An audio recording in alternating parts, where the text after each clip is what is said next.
نحمدہ ونصلی ونسلم علی سیدنا و مولانا محمد وعلی آلہ وصحبہ وازواجہ وذریاتہ اجمعین، اما بعد۔ گنج بخش فیض عالم، مظہر نور خدا، ناقصاں را پیر کامل، کاملاں را رہنما۔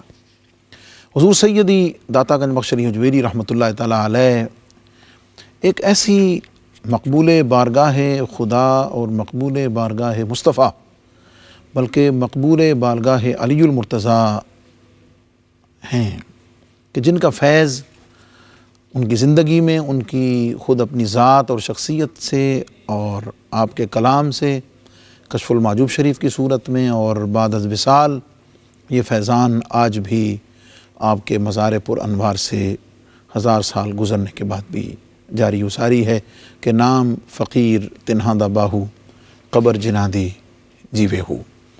حضور سیدی داتا گنج بخش علی حجویری رحمۃ اللہ تعالیٰ علیہ کی تعلیمات اور ارشادات پر مشتمل پروگرام اور آپ کی کتاب کی روشنی میں اسی عنوان سے کشف المحجوب کے عنوان کے ساتھ پروگرام لے کر آپ کی خدمت میں آپ کا میزبان مفتی محمد رمضان سیالوی حاضر خدمت ہے۔ کیو ٹی وی کو یہ اعزاز حاصل رہا ہے اور ہے بھی کہ ان کی جو خصوصی ایفیلیشن اولیاء اعظام، بزرگان دین اور کاملین کی تعلیمات کو عام کرنے میں ہے، وہ پوری دنیا کے سامنے ایک بالکل مسلمہ حقیقت ہے۔ اور اسی سلسلے میں خاص طور پر حضور سیدی داتا گنج بخش علی حجویری رحمۃ اللہ تعالیٰ علیہ کی تعلیمات، ارشادات اور شخصیت پر یہ پروگرام آپ کی خدمت میں پیش کیا جاتا ہے۔ اور میرے ساتھ اس پروگرام میں ہمیشہ کی طرح آپ کے میرے جانے پہچانے عظیم صوفی اسکالر اور قرآن و سنت کی روشنی میں صوفیانہ تمام تعبیرات اور تمام رموز اور اسرار اور خاص طور پر کشف المحجوب شریف کے الفاظ کی بڑی موزوں اور مناسب علمی روحانی تشریحات کے لیے تشریف فرما ہوتے ہیں محترم المقام حضرت علامہ محمد شہزاد مجددی صاحب۔ السلام علیکم ورحمۃ اللہ تعالیٰ وبرکاتہ۔ معزز ناظرین، کتاب کشف المحجوب شریف کا 11واں باب ہے اور ذکر ہے حضرات ائمہ تبع تابعین رضوان اللہ تعالیٰ علیہم اجمعین میں حضرت منصور بن عمار جن کا لقب ابو سرا ہے رضی اللہ تعالیٰ عنہ ورحمۃ اللہ تعالیٰ علیہ۔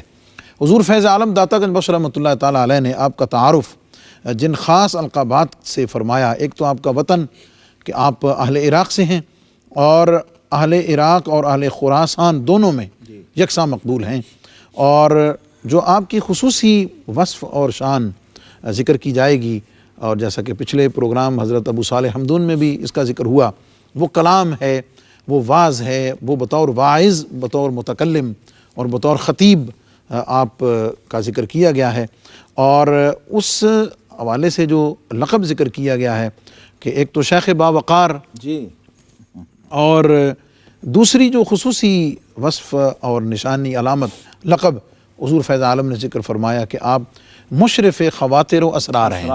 سبحان اللہ، مشرف خواتر اور اسرار کیا حضور فرماتے ہیں؟ اس میں کس خاص وصف اور کس خصوصیت کی طرف اشارہ ہے؟ جی، بسم اللہ الرحمن الرحیم، الحمدللہ رب العالمین والصلاة والسلام علی اشرف الانبیاء والمرسلین وعلی آلہ وصحبہ اجمعین۔ گفتہ اللہ بود گرچہ از حلقوم عبداللہ بود۔ حضرت رومی رحمۃ اللہ تعالی فرماتے ہیں کہ اللہ کے بندے جب اللہ سے ایسا دوستی کا، محبت کا اور قرب کا تعلق استوار کر لیتے ہیں تو پھر گویا ان کا بولنا اللہ کا بولنا ہو جاتا۔ تو حضرت سیدنا منصور بن عمار نیشاپوری السلمی ثم بغدادی رضی اللہ تعالیٰ عنہ، یہ ان اجلہ اور اکابر مشائخ میں سے ہیں جو خراسان نیشاپور سے آئے اور پھر بغداد کے اندر آپ سیٹل ہوئے۔ عراق میں بغداد چونکہ مرکز تھا جی، وہاں نیشاپور مرکز تھا، وہاں سے یہاں آنا اور وہاں سے یہاں تک شہرت ہونا اس زمانے میں جی جی میں سمجھتا ہوں کہ شاید یہ 3 صدی ہجری تک کہ ان خواص میں سے ہیں اور ان ممتاز بزرگوں میں سے ہیں جن کے نام کے ساتھ ہی لفظ واعظ لگتا ہو۔ منصور بن عمار الواعظ، سبحان اللہ، ان کے نام کے ساتھ لگتا تھا۔ اچھا، اور حلقہ واعظ ان کا اتنا معروف تھا کہ خلیفہ وقت ابو جعفر منصور بھی ان کے سامعین میں تھا، اور اس وقت کا ایک عام سادہ سا درویش فقیر وہ بھی ان کے سامعین میں تھا. اتنا بڑی رینج تھی، اتنا بڑا حلقہ تھا، اتنی مقبولیت تھی اور اتنی شہرت تھی. حضور داتا گنج بخش علی حجویری رحمۃ اللہ تعالی علیہ نے اپنے دستور کے مطابق شیخ باوقار صاحب منبر اور ایک ایسی مرجع خلائق ہستی جو عوام و خواص میں یکساں طور پہ مقبول اور معروف ہے، اور ایک ایسا واعظ ہے جس کا حلقہ واعظ ایک خانقاہ کا کام کرتا ہے، اور وہاں پر خواص و عوام بیٹھ کر مستفید اور مستفیض ہو رہے ہیں، عامت الناس وہاں سے اپنی اصلاح کر رہے ہیں، گناہگار تائب ہو رہے ہیں. گریہ وزاری کا ایک عالم ہوتا جب آواز فرماتے تھے، وہ ادھر ایک خواتین کا حلقہ ہوتا تھا، وہ بھی گریہ وزاری ہوتی تھی، ادھر بڑے بڑے عمراء بیٹھے ہوتے تھے، ان پر بھی ندامت کا اور ایک للہیت کا اور خشیت کا علم طاری ہوتا تھا. عامت الناس کے اندر بھی ایسی شہرت، ایسی مقبولیت و محبوبیت تھی کہ یہ لفظ جو ہے وجہ داور ہے جس کو پتہ ہو کہ منصور بن عمار کون ہے. شیخ باوقار سبحان. حضور داتا گنج بخش علی حجویری رحمۃ اللہ، باوجود ان کا زمانہ پایا نہیں، لیکن یہ القاب پڑھ کے ایسے لگتا ہے جسے اپنی آنکھوں سے دیکھ کے لکھا ہو کہ کیسا وہ شخص ہے جو صوفیاء میں اور خود اہل وقار و روحانیت کے اندر باوقار ہے سمجھا جاتا ہے.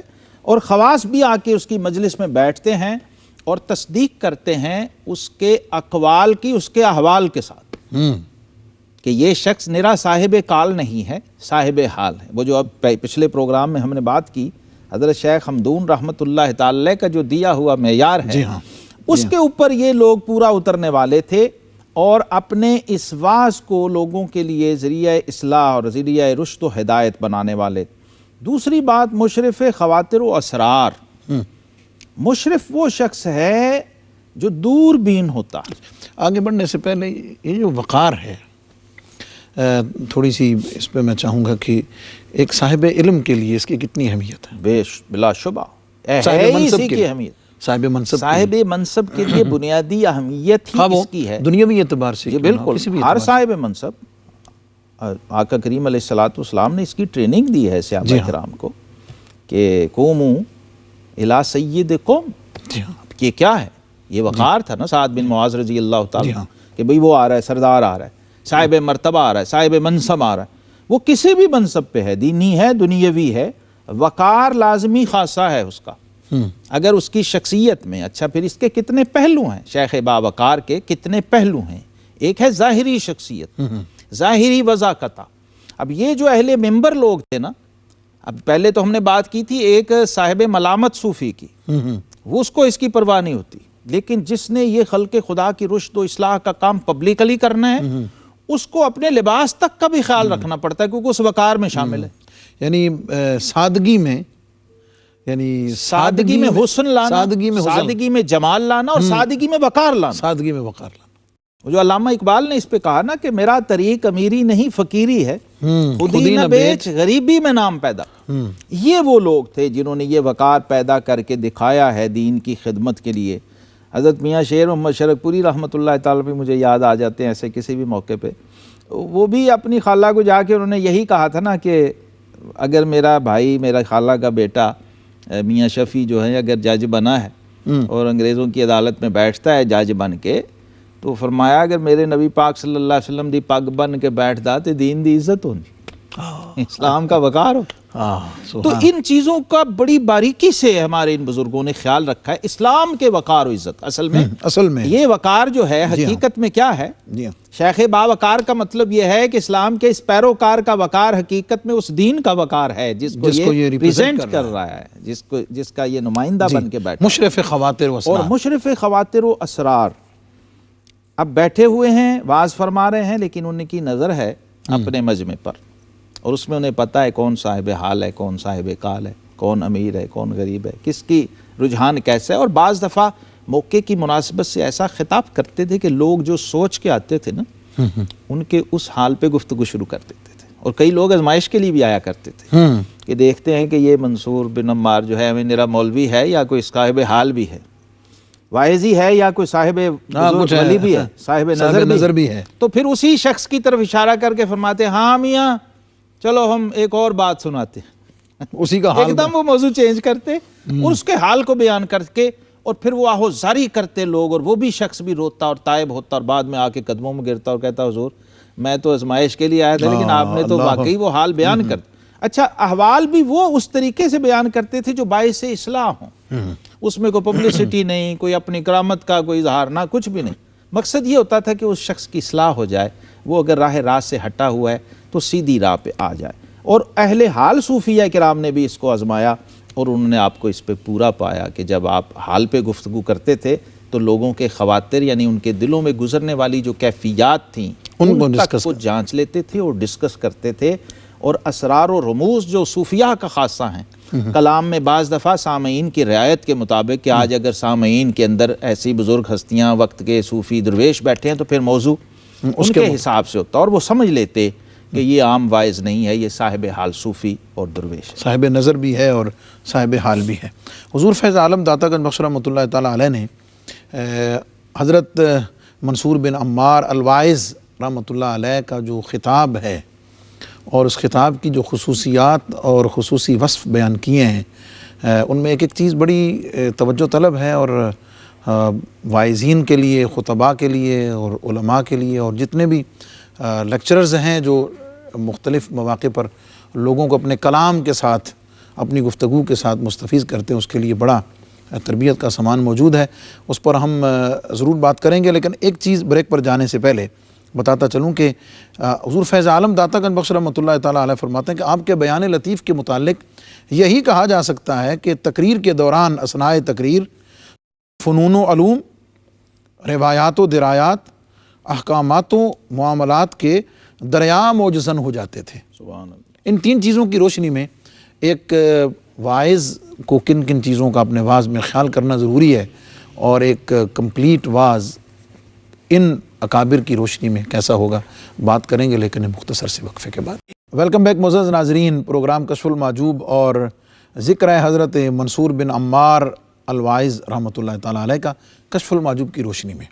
حضور فیض عالم داتا گنج بخش رحمۃ اللہ تعالیٰ علیہ نے حضرت منصور بن عمار واعظ کا جو کلام اور تقریر ہے، خطاب ہے، اس کے بارے میں جو فرمایا کہ علوم و فنون اور روایات و درایات اور احکامات و معاملات کے دریا موجزن ہوتے، سبحان اللہ۔ اب ان کی مہارت، تبحر اور دسترس پر یہ اشارہ کیا نا، جی، کوزے میں دریا بند کر دیا، جی، فنون و علوم، روایات و درایات اور احکام و معاملات۔ اس کا مطلب یہ ہے کہ وہ شخص صاحب علم و فن بھی ہے، وہ شخص محدث بھی ہے اور وہ فقیہ بھی ہے، سادہ سی بات، ایک وقت میں اس کو، جی، یہ تینوں کمالات اس کو حاصل ہیں، حالات حاضرہ اور کیفیات پہ پوری نظر بھی رکھنے اور مفتی صاحب یہ تیسری صدی ہجری کا جو دور ہے، یہ میں بتا دوں اپنے دیکھنے والوں کے لیے کہ اس میں علم حدیث پر مہارت کے بغیر کسی کو عالم نہیں سمجھا جاتا تھا، اس لیے یہ بھی مسند ہیں، یہ بھی صاحب سند محدث ہیں، جی، اور اپنی سند سے حدیث روایت کرتے ہیں، اور آگے ان سے روایت کرنے والوں میں بہت بڑے بڑے نام ہیں۔ حضور فیض عالم داتا گنج بخش رحمۃ اللہ تعالیٰ علیہ نے آپ کے کلام میں سے ایک اقتباس، جی سبحان اللہ، بڑا جامع ذکر فرمایا ہے، اور اس پر تبصرہ بھی جی حضور فیض عالم نے بے شک فرمایا ہے کہ اس سے کیا مراد ہے کہ سبحان من جعل قلوب العارفین اوعیت الذکر وقلوب الزاہدین اوعیت التوکل وقلوب المتوکلین اوعیت الرضا وقلوب الفقراء اوعیت القناعہ وقلوب اہل الدنیا اوعیت الطمع۔ چار لوگوں کا ذکر ہے، اللہ، چار طبقات کا ذکر ہے، اور ان چار طبقات کے قلوب کا ذکر ہے، اور ان کی قلوب کی کیفیات کا اور نتائج کا ذکر، ہاں، ان کی کیفیات اور ان کے نتائج کا ذکر ہے کہ اس پاک ذات کے لیے ساری کی ساری پاکی ہے کہ جس نے عرفاء کے قلوب کو ذکر کا مرکز بنایا۔ اب ذرا آسان کر لیں مفتی صاحب، جناب، یعنی نمبر 1 عارفین، جی، جو عارف ہیں، نمبر 2 زاہدین، جی، نمبر 3 متوکلین، جی، اور نمبر 4 اہل دنیا، فقراء، جی، اور نمبر 5 پہ انہوں نے اہل دنیا کی بات کر دی، یعنی جو اللہ والوں کی قسمیں ہیں وہ 4 انہوں نے بیان کر دی ہیں، جی، اور فرماتے ہیں کہ جو عارفین ہیں ان کے دل یاد الہی سے معمور ہوتے ہیں، ذکر سے۔ جو زاہدین ہیں، اچھا اس میں سمجھنے کی کمال بات جو اس میں عارفانہ رنگ ہے وہ یہ ہے، سبحان من جعل قلوب العارفین، یہ عارفین کے قلوب وہ پاک ذات ہی ایسے بناتی ہے. اصل پاکی اس ذات کے جی لیے. بے شک یہ اس کے فضل سے بنتا ہے سارا کچھ. وہ جو حضرت رومی رحمۃ اللہ تعالی علیہ نے فرمایا نا کہ داد حق را قابلیت شرط نیست جی ہاں بلکہ شرط قابلیت داد اوست. تو یہ عارفین جو ہیں ذکر یہ کرتے ہیں برتن رب نے بنایا ہے. سبحان اللہ. جی یہ اس برتن کو ذکر سے کے نور سے بھر دیتے ہیں. جو زاہدین ہیں ان کے باطن کا برتن بھی رب نے بنایا ہے. یہ اس کو توکل کے جنس سے اور توکل کی سوغات سے بھر دیتے ہیں. اور جو متوکلین ہیں اللہ کے اوپر بھروسہ کرنے والے کامل، ان کے دلوں کو اللہ تبارک و تعالیٰ نے برتن بنایا اپنی رضا کا.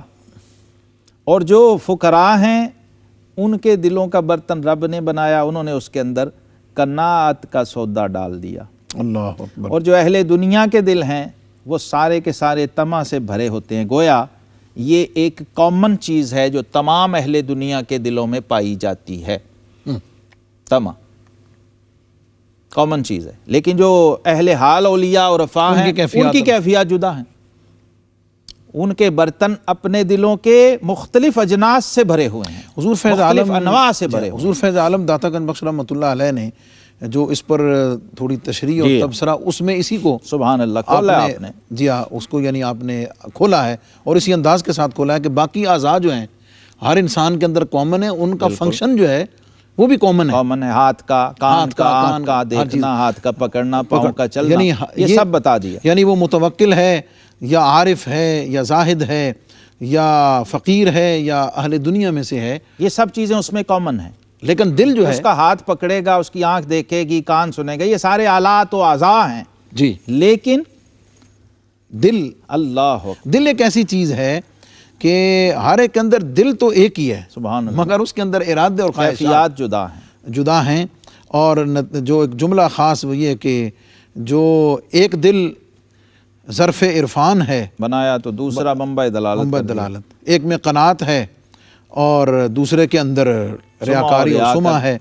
معلوم ہوا کہ مخلوقات میں سے وہ مخلوق جس سے خلاق عالم کی صنعت کمال تعجب خیز ظاہر ہوتی ہے وہ دل کے سوا کچھ نہیں. سبحان اللہ. یہ ہے جی مرکزی نقطہ. اور دیکھیے حدیث پاک سے اس کو آپ جوڑ کے دیکھیے. جب نبی رحمت صلی اللہ علیہ وسلم نے ارشاد فرمایا نا کہ جسم میں گوشت کا ایک لوتھڑا ہے، اگر وہ صحیح ہو جائے تو پورا جسم صحیح، اور اگر وہ خراب ہو جائے تو سارا جسم خراب. الا وہی القلب، وہ ہے قلب. اب صوفیہ کہتے ہیں وہ جو قلب ہے اصل میں وہ لطیفہ قلب ہے، وہ جوہر نورانی جو اس قلب کے اندر، جسے اب ہماری سائنس برین آف ہارٹ کہتی ہے، وہ جوہر نورانی جو ہے اس کی دریافت، اس کی ڈسکوری، اس کی کیفیات اور اس پر فوکس، پہلے سب سے اس کی حیات ہے، حیات قلبی، اس کے بعد اس کا ذکر قلبی، اور اس کے بعد اس کا عرفان، اس کا تزکیہ اور تصفیہ سے وہ گزر کے اس قابل ہوتا ہے کہ ان مراحل سے گزرے. وہ پہلے ذکر میں آئے، پھر وہ توکل میں آئے، پھر وہ رضا میں آئے، پھر وہ قناعت کے اندر آئے. یہ آگے اور بھی اس کے مراتب اور درجات ہیں. اب یہاں ہمیں دعوت دی حضور داتا صاحب رحمۃ اللہ دلوں کی کیفیات کے حوالے سے، اور حضرت رومی کے الفاظ اگر میں استعمال کروں، ان سے مدد لوں کہ تو دل خدرا چو دل پنداشتی جستجو اہل دل بگزاشتی، کہ تو اپنے اس گوشت کے لوتھڑے کو وہ دل سمجھا جس کی ہم بات کر رہے ہیں، اور تو نے اہل دل کی جستجو چھوڑ دی. تو ہمیں گوئی مرا دل نیز ہست، دل فراز عرش باشد نیب پست. فرمایا تو کہتا ہے کہ دل تو میرے پاس بھی ہے جی، تم کس دل کی بات کر رہے ہو؟ فرمایا نہیں، ہم اس دل کی بات کر رہے ہیں جو عرش معلیٰ سے ادھر ہوتا. اللہ، یعنی قلب انسانی کی جو رسائی ہے مفتی صاحب حضرات صوفیہ کرام کے نزدیک، وہ یہ ہے کہ قلب المؤمن عرش اللہ تعالی. سبحان اللہ. اللہ تبارک و تعالیٰ تو زمان و مکان سے پاک ہے، لیکن قلب مومن کے ساتھ اس کا تعلق و ربط ایسا ہے جس کی طرف لطیف اشارہ حضور داتا گنج بخش رحمۃ اللہ تعالیٰ علیہ نے فرمایا کہ گویا اس کارخانہ قدرت میں اگر کوئی فی احسن تقویم اور کوئی عجیب و غریب اور شاندار ترین تخلیق اللہ کی ہے تو وہ انسان ہے. اور انسان کے وجود میں اگر کوئی ایسی صنعت جو کمال تعجب خیز ہو وہ قلب انسانی ہے. اب قلب کو قلب کہتے ہی اسی لیے وہ پھرتا رہتا ہے. یا مقلب القلوب، نبی پاک صلی اللہ علیہ وسلم اس انداز سے قسم کھایا کرتے تھے کہ یہ دلوں کو پھیرنا یہ اللہ کی صفات میں سے ہے، اس کا خاصہ ہے، اور دل کا مختلف احوال میں رہنا اور پھرتے رہنا یہ دل کا خاصہ ہے۔ تو اس کو کنٹرول کرنا جو سب سے ٹرانسپیرنٹ قسم کا عضو ہے انسانی وجود کے اندر، اور سب سے لطیف عضو ہے اور جز ہے انسانی وجود کا، اس کو ڈیل کرتے ہیں حضرات صوفیہ۔ اور نبی رحمت صلی اللہ علیہ وسلم نے فرمایا تھا لِكُلِّ شَيْءٍ سِقَالَةٌ وَسِقَالَةُ الْقُلُوبِ ذِكْرُ اللّہ، ہر چیز کو پاک کرنے والی ایک چیز ہے اور دلوں کو پاک کرنے والی چیز اللہ کا ذکر ہے۔ اور دوسرا پہلو بھی بتا دیا کہ رحمان کی تجلیوں کا مرکز بھی یہ ہے، اور شیطان کے جو حملے کا پوائنٹ ہے وہ بھی یہی ہے۔ اس نے جب آپ پہ اٹیک کرنا ہے تو ان الشیطان جاسم علی قلب ابن آدم، دل بدستہ بر کے حج اکبر است از ہزاراں کعبہ یک دل بہتر۔ تو گویا تصوف سارے کا سارا اس پہ فوکسڈ ہے، اور تمام صوفیہ کرام فائنلی تمام ریاضت و مجاہدے سے یہ نتیجہ اخذ کرتے ہیں کہ ہم نے اپنے دل کو اس قابل کرنا ہے۔ برتن سے جو تشبیہ دی ہے نا، یہ بڑے اہم ہے۔ برتن گویا دل آپ کا برتن ہے، اور مفتی صاحب میں مثال دیا کرتا ہوں کہ جب آپ بارگاہ الہی میں جاتے ہیں نا، تو ہمیں بتا دیا گیا ہے، مسلم شریف میں حدیث پاک ہے کہ ان اللہ لا ینظر الی صورکم ولکن ینظر الی قلوبکم، اللہ تمہارے جسموں کو نہیں دیکھتا، تمہارے قلوب ان برتنوں کو دیکھتا ہے، اس میں کیا لے کے آئے ہو، برتن کتنا پاک ہے، اور جو چیز آپ برتن میں ڈال کے لائے ہیں وہ کتنی پاک ہے۔ اصول دے دیا نا قبولیت کا کہ ان اللہ طیب لا یقبل الا طیبا، اللہ پاک ہے اور سوائے پاک کے کچھ قبول نہیں کرتا۔ تو آپ کا برتن بھی پاک ہونا چاہیے، اور جو آپ لے کے بارگاہ الہی میں پیش کرنے جا رہے ہیں وہ بھی پاک ہونا چاہیے، تو پھر قبولیت یقینی ہو جائے۔ معزز ناظرین، حضور فیض عالم داتا گنج بخش رحمۃ اللہ تعالیٰ علیہ نے حضرت منصور بن عمار الواعظ رحمۃ اللہ علیہ کا ایک دوسرا قول اس کے ساتھ ہی ذکر فرمایا ہے کہ آپ فرماتے ہیں کہ الناس رجلان عارف بنفسه فشغله في المجاهدات والرياضة وعارف بربه وشغله بخدمته وعبادته ومرضاته۔ اور اس کا جو ترجمہ اور اس کی ڈیفینیشن میں اور بڑی خوبصورت جو تقسیم حضور فیض عالم داتا گنج بخش رحمۃ اللہ علیہ نے اس کی روشنی میں فرمائی، وہ یہ کہ لوگوں کی دو جماعتیں ہیں، یا بخود عارف ہیں یا بحق عارف ہیں۔ کیا فرمائیں گے حضور؟ سبحان اللہ۔ بخود عارف پہلا درجہ ہے نا، من عرف نفسہ جی، فقط عرف ربہ، یہ دوسرا درجہ ہے۔ ہم اس کو ایک ہی کال سمجھ کے پڑھ جاتے ہیں۔ جی، اب یہاں اس کو سمجھا دیے کہ اس کے دو سٹیپ ہوں گے۔ پہلے آپ نے اپنی معرفت حاصل کرنی ہے، اور کمال معرفت جو صوفیہ فرماتے ہیں وہ یہ ہے کہ آپ کا عروج بھی تام ہو اور آپ کا نزول بھی تام ہو۔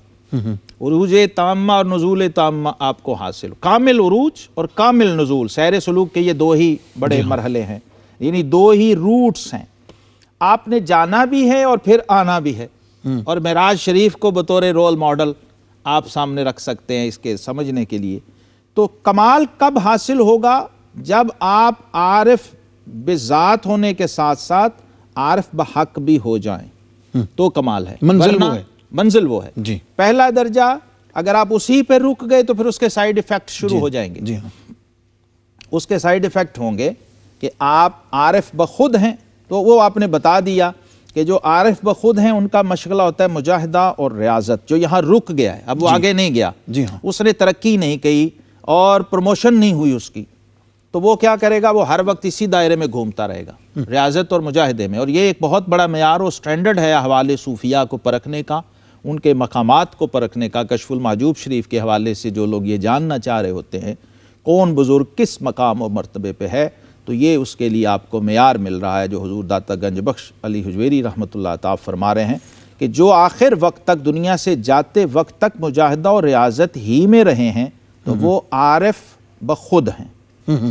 اور وہ لوگ جو مشغلہ خدمت و عبادت و طلب رضا میں مشغول ہو گئے، اس سے گزر گئے، مجاہدہ اور ریاضت سے گزر گئے، اپنے آپ سے فارغ ہو کے اب خلق خدا کی خدمت میں لگ گئے ہیں، اور ان کا فیض متعدی ہو گیا ہے، ان سے اجرائے فیض ہو گیا ہے، چاہے ظاہری ہو، چاہے باطنی ہو، چاہے علمی ہو، چاہے روحانی ہو، وہ اس سے ترقی کر کے اس دوسرے دائرے کے اندر آ گئے ہیں جو ہے عارف بحق ہونے کا۔ عارف بخود اور عارف بحق دو ٹرمز بڑی خاص استعمال کی گئی ہیں حضرت منصور بن عمار الواعظ رحمۃ اللہ علیہ کے قول کی روشنی میں، اور بڑی لطیف بات سمجھنے والی، اور تھوڑی سی اس کی تشریح ہوئی ہے، لیکن بریک کا وقت ہوا چاہتا ہے، انشاءاللہ وقفے سے واپس آ کر اس پر تھوڑی سی بات مزید کریں گے اور تھوڑی سی تشریح اور توضیح کے ساتھ بات کو آگے بڑھائیں گے. Stay with us. Welcome back soon. Welcome back معزز ناظرین. پروگرام کشف المحجوب اور ذکر ہے حضرت منصور بن عمار الواعظ رحمۃ اللہ تعالیٰ علیہ کا، اور آپ کے اقوال اور ارشادات کی تشریح حضور سیدی فیض عالم داتا گنج بخش رحمۃ اللہ تعالیٰ علیہ کی زبان پاک اور ارشادات اور قلم پاک سے آپ سماعت فرما رہے ہیں. بریک پر جانے سے پہلے لوگوں کی دو اقسام، من عرف نفسہ فقد عرف ربہ، اس کو بنیاد بناتے ہوئے، اور حضرت منصور بن عمار رحمۃ اللہ تعالیٰ علیہ ان کے ارشاد کی روشنی میں آگے بڑھی. وہ یہ کہ ایک وہ لوگ ہیں کہ جو عارف بخود ہیں، جی، اور ایک وہ ہیں کہ جو عارف بحق ہیں.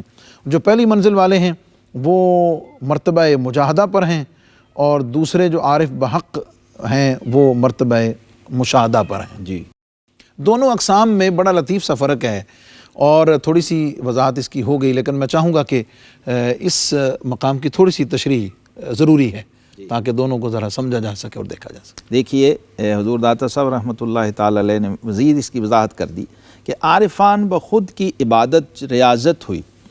اب نتائج دیکھیے کیا ہوتے ہیں. جی جی.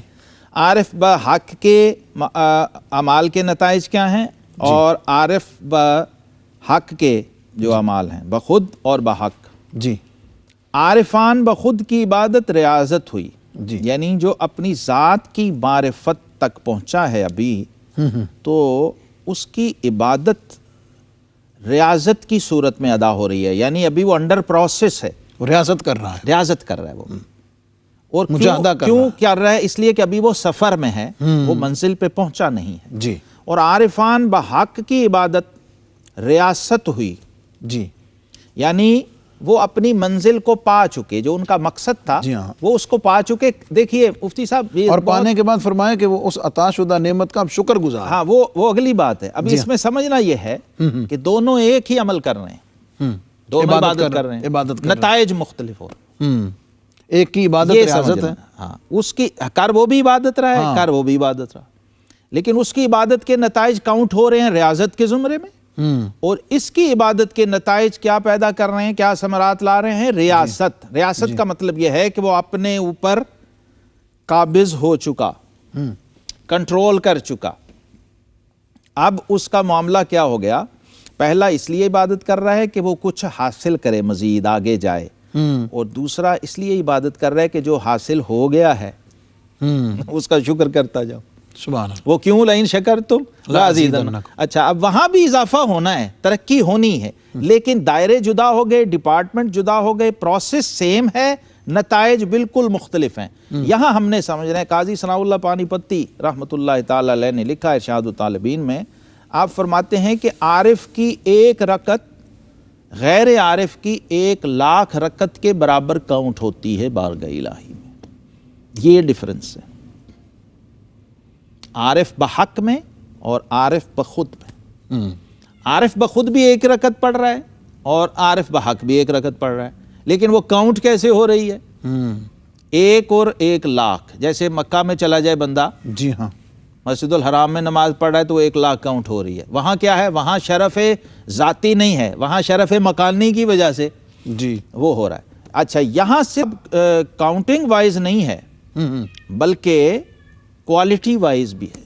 تو یہ دیکھیے فرق کیا ہے. شرف مکانی ہے وہاں، لیکن یہاں کوالٹی کا فرق بھی ساتھ ہے. وہاں صرف کاؤنٹنگ وائز اجر مل رہا ہے، روحانی ترقی نہیں ہو رہی. لیکن یہاں کیا ہے؟ یہاں جو عارف بحق کی عبادت ہے وہ کاؤنٹ بھی وہ 1000 ٹائم زیادہ ہو رہی ہے، اور اس کے جو کوالٹی وائز نتائج ہیں، اور جو اس کی ورائٹی ہے، جو اس کے اندر تنوع ہے، اور جو خوبصورتی اور حسن ہے، اور جو لطافت اور انوار و تجلیات ہیں، وہ بھی اسی ریشو سے اس عارف بحق کو عطا ہو رہے ہیں. کیوں؟ کہ یہاں ساری ایفرٹ میں اپنی ذات اور نفس شامل ہے، اور یہاں اپنا آپ ہے ہی نہیں. عارف بحق جو ہوتا ہے نا، وہ اپنی اور ما سوی اللہ کی مکمل نفی کرنے کے بعد عارف بحق بنتا ہے. اس لیے اگر میں یہ کہہ دوں تو شاید مبالغہ نہ ہو کہ اس کا سانس لینا بھی پھر عبادت ہو جاتا ہے. اس کا چلنا پھرنا دیکھنا، گویا وہ اس کا وجود ہی عبادت بن جاتا ہے. لیکن ایسی عبادت جس کے اندر معبود کا تصور تصرف عابد سے 100% زیادہ ہوتا ہے، عابد اس میں ہوتا ہی نہیں، یعنی ذاکر ذکر معبود ہی مذکور ہی مذکور ہے، معبود ہی اور یہی معراج ہے بندگی کی، اور یہی الٹیمیٹ ٹارگٹ ہے جہاں پہنچنا ہے، عارف بحق ہو جائے بندہ۔ جی حضور فیض عالم داتا گنج بخش رحمۃ اللہ تعالیٰ علیہ نے حضرت منصور بن عمار الواعظ رحمۃ اللہ علیہ کا ایک تیسرا اور آخری قول آپ کے ذکر میں بیان فرمایا ہے کہ وقت مختصر ہے، میں اس کی عربی عبارت آج نہیں پڑھتا، مفہوم پڑھ دیں، مفہوم اس کا آپ کے سامنے، کہ لوگوں کی دو قسمیں ہیں اور یہ اس سے ملتا جلتا ہے۔ یہ بالکل، ایک جو خدا کے ساتھ نیاز مند ہے، یہ بڑا اعلیٰ درجہ والا ہے اور شریعت نے بھی ان کو بڑا درجہ دیا ہے۔ دوسرے وہ ہیں جو اپنی نیاز مندی اور حاجت کو دیکھتے ہی نہیں، اس لیے کہ وہ جانتے ہیں کہ اللہ تعالیٰ نے ازل ہی میں مخلوق کے رزق، اجل، حیات، شقاوت اور سعادت ہر چیز مقدر کر دی ہے، اس کے بعد کچھ ہو ہی نہیں سکتا، تو وہ اپنی حوائج میں حاجات کا محتاج ہوا پہلے والا، اور یہ گروہ اللہ تعالیٰ کے ساتھ ہر چیز سے مستغنی ہو جائے۔ یہ تقریباً اسی قول کی شرح ہے، اسی کی شرح ہے، جی اس کی مزید کھل گیا ہے، یہاں آ کر آپ کو اس کی تفصیل سمجھ آ جاتی ہے کہ جب آپ اس مرتبے پہ آ جائیں تعلق باللہ کی، کہ آپ اپنے کسب پر، اپنی ذات پر یا اپنی ایفرٹ پر بھروسہ کرنے کی بجائے کامل طور پر سبب کو چھوڑ کر مسبب الاسباب کے حوالے ہو جائیں آپ خود۔ اس میں ایک اس کے ساتھ ملاتے ہوئے آپ اپنی بات کو مزید آگے بڑھائیں اور مکمل کریں، دو چیزیں، کہ پہلا گروہ جو ہے وہ عین افتقار میں محجوب ہے مقادیر اللہ کا، جی اللہ رب العزت کی تقدیر، بالکل۔ دوسرا اپنی حاجتوں سے مستغنی ہے، پہلا اللہ گروہ کے ساتھ غنا و مشاہدہ میں ہوا، پہلا گروہ نعمت کے ساتھ ہے اور دوسرا گروہ منعم نعمت کے ساتھ، پہلا گروہ مشاہدہ نعمت میں ہے، اگرچہ غنی ہے مگر فقیر ہے، یہ جو لفظ فقیر ہے مگر غنی ہے۔ دوسرا گروہ جو ہے جو مشاہدہ منعم میں ہے وہ بظاہر فقیر ہے مگر حقیقت غنی ہے۔ اچھا، منصور جو خلیفہ ابو جعفر منصور تھا عباسی، اس کے دربار میں آپ گئے، حضرت منصور بن عمار جی بن کثیر ابو السریہ سلمی الواعظ، آپ گئے تو منصور نے کہا جی کوئی آپ بڑے لمبے لمبے واز کرتے ہیں، کوئی شارٹ سا واز نہیں ہو سکتا، مختصر سا کوئی آپ مجھے واز فرمائیں؟ تو آپ نے فرمایا جی ہو سکتا ہے، ان کا جی ارشاد فرمائیں، یہیں کھڑے کھڑے واز کر دیں۔ تو آپ نے فرمایا کہ منصور میں یہ سمجھتا ہوں کہ جو منعم ہے اس کا شکر منعم علیہ پر اتنا تو واجب ہونا چاہیے کہ وہ اس کی دی ہوئی نعمت کو اس کی معصیت کے لیے استعمال نہ کرے۔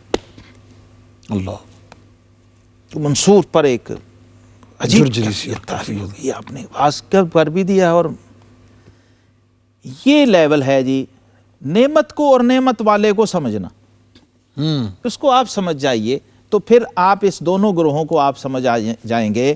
ایک گروہ وہ ہے جو نعمت تک مشغول ہے، نعمت تک محدود ہے، اس کی ساری اپروچ ٹوٹل شارٹ کرتے ہیں ہم بالکل، اور ایک وہ ہے کہ اس کی ٹوٹل اپروچ منعم پر ہے، جو نعمت عطا کرنے والا ہے، وہ نہ اس کی نظر نعمت پر ہے نہ اس کی نظر منعم علیہ پر ہے، نعمت کیا ہے اور کس پر ہے نہیں، اس کا پورے کا پورا دھیان اور فلی سرنڈر ہے وہ، اور سبمیشن ہے اس کے اندر اپنے نعمت دینے والے کے لیے، اور وہ خود ہی سراپا شکر بن چکا ہے اور سمجھتا ہے کہ میں اس منعم کے شکر کا حق ادا نہیں کر سکتا۔ اور ایک وہ ہے وہ یہ سمجھتا ہے کہ میں اس اپنی عاجزی سے، اپنی نیاز مندی سے، اس کیفیت سے اور ان چیزوں کو سمجھنے سے شاید کچھ میں شکر ادا کر سکوں، لیکن داتا صاحب فرماتے ہیں کہ وہ عین افتقار میں بھی محجوب ہے، اور وہ حجاب یہی ہے، اور یہی کشف المحجوب کا کمال ہے کہ ایسے باریک اور لطیف حجابات اٹھاتی ہے جو عام ظاہری آنکھ کو نظر ہی نہیں آتے۔ لوگ سمجھتے ہیں کہ ظاہری پردوں کی بات ہو رہی ہے، نہیں، یہ باطنی پردے اور باطنی حجابات ہیں جو اہل حال اور اہل اسرار حضور فیض عالم رحمۃ اللہ جیسی ہستیاں دیکھ سکتی ہیں، اور وہی ہٹا سکتی ہیں اور اٹھا سکتی ہیں، ڈسکس کر کے پورا اس کے بلا شبہ۔ یہ اس لیے اس کو آپ نے حجاب فرمایا کہ بظاہر کچھ ایسے اہل حال بھی ہوتے ہیں۔ ابھی کل مجھے ایک بزرگ فرما رہے تھے کہ حرم شریف میں مجھے ایک بزرگ ترکی کے شیخ ملے، 6 لاکھ ان کے مرید تھے، لیکن مجھے علیحدگی میں کہتے ہیں کہ میں اس حرم میں بیٹھا ہوں نبی پاک صلی اللہ علیہ وسلم کے روضے پہ، تو میں تنہائی میں آپ کو یہ بات کہتا ہوں کہ ابھی تک وہ حال مجھے حاصل نہیں ہے جس کی میں تلاش میں ہوں، اللہ، حالانکہ میرا 6 لاکھ مرید ہے۔ تو آپ مہربانی کر کے کوئی توجہ مجھ پر فرمائیں۔ اللہ ایسے اہل حال لوگ اور اللہ والے لوگ دنیا کے اندر ہوتے ہیں بعض دفعہ کہ بظاہر بڑی شہرت بھی ہوتی ہے، مسند بھی ہوتی ہے اور ایک مرتبہ بھی ہوتا ہے، لیکن حال کا وہ مرتبہ حاصل نہیں ہوتا، اور انہیں خود بھی معلوم ہوتا ہے یہ کہ مجھے حاصل نہیں ہے۔ اور خوش نصیب وہ ہیں جو مزید طلب میں رہتے ہیں، اس کو حجاب بنا کے بیٹھ نہیں رہتے، اور یہی اشارہ حضور داتا صاحب بار اس ٹاپک کو اور حضرت منصور بن عمار رحمۃ اللہ تعالیٰ علیہ کے اس ارشاد کو بالکل کنکلوڈ کرتے ہوئے جو دو لفظ بار بار استعمال ہوئے ہیں، تھوڑی سی وضاحت بالکل اختتامی لمحات میں، مجاہدہ اور مشاہدہ، جی ان کی طرف بار بار اشارہ ہوا ہے، بلا شبہ مجاہدہ اور مشاہدہ، تو باقی ساری چیزیں اس سے ریلیٹڈ ہی جی ہاں۔ یعنی بیان کی جاتی ہیں۔ تو یقیناً مشاہدہ کا درجہ تو بلند ہے، بہت زیادہ حضور داتا صاحب رحمۃ اللہ لیکن فرماتے ہیں جناب کہ مشاہدہ سمندر ہے اور مجاہدہ قطرہ ہے۔ لیکن اس مشاہدے تک پہنچنے کا سبب اور ذریعہ مجاہدہ ذریعہ مجاہدہ ہے، سورس ہے۔ سورس ہے۔ اور آپ فرماتے ہیں کہ حضرت فاروق اعظم کا مقام مجاہدہ ہے اور صدیق اکبر کا مقام مشاہدہ ہے۔ اچھا، اس کو فرق سمجھیے، کس سے یعنی آپ دیکھیں اخذ کیا گیا اس کو؟ وہ رات کو جو ذکر جی ذکر کر رہے تھے نا، تو جی ذکر جاہری جو آپ کر رہے تھے تو فرمایا تھا کہ لوگ غافل اس سے بیدار ہو جائیں، میں اس لیے بلند ذکر کر رہا ہوں۔ تو یہ مجاہدے کا وہ پروسیس ہے۔ اور حضرت سیدنا صدیق اکبر رضی اللہ تعالیٰ سے جب پوچھا کہ آپ کیوں خفی ذکر، تو فرمایا حضور میں جانتا ہوں میں جس کا ذکر کر رہا ہوں وہ اس سے خفی بھی ہو تو وہ سن سکتا ہے۔ یہ مشاہدہ ہے۔ سبحان اللہ۔ اس کا تعلق مشاہدے سے ہے کہ وہ صفات و ذات باری تعالیٰ سے اتنے آگاہ ہیں، مشاہدے کی حد تک وہ جانتے ہیں کہ میں جو ذکر خفی بھی کر رہا ہوں تو میرا مولا اس کو سن بھی رہا ہے، اس کو دیکھ بھی رہا ہے۔ گویا یہ ذاکر اپنے رب کے مشاہدے میں ہے اور مذکور کو اپنے آپ کو سمجھتا ہے کہ میں مذکور کے مشاہدے میں ہوں۔ دو طرفہ مشاہدے کی کیفیت اس کو حاصل ہے۔ اور جو مجاہدے والا ہے اس کی نظر ابھی مخلوق پر ہے، لوگوں پر ہے، چپ کر لوگ غافل ہیں، ہوش میں آ جائیں، چپ کر مہر علی اتجا نہیں اللہ اکبر، سبحان اللہ۔ معزز ناظرین، بڑی لطیف اور بڑی نفیس تشریح اور توضیح حضور فیض عالم داتا گنج بخش رحمۃ اللہ تعالیٰ علیہ کے ارشادات کی روشنی میں حضرت منصور بن عمار الواعظ رحمۃ اللہ تعالیٰ علیہ ان کے ارشادات اور ان کے اقوال کی روشنی میں آپ نے سماعت کی۔ بلا شبہ یہ ہستیاں، ان کے کلام اور ان سے صادر ہونے والے تمام فیوزات و برکات ہر طبقے کے لیے اس کے ظرف اور اس کے مرتبے اور مقام کے مطابق مفید ہوتے ہیں۔ اور اس کے ساتھ ہی ہمارے پروگرام کا وقت ختم ہوا چاہتا ہے۔ بہت بہت شکریہ جناب تشریف آوری اور کلمات کا۔ معزز ناظرین، اپنوں کا دائیں بائیں بلکہ آج کچھ اضافہ کر لیں کہ غیروں کا بھی ساتھ اتنا ہی خیال رکھیں، اس لیے کہ اس میں ہم سب کی بہت بھلائی ہے۔ والسلام علیکم ورحمۃ اللہ وبرکاتہ۔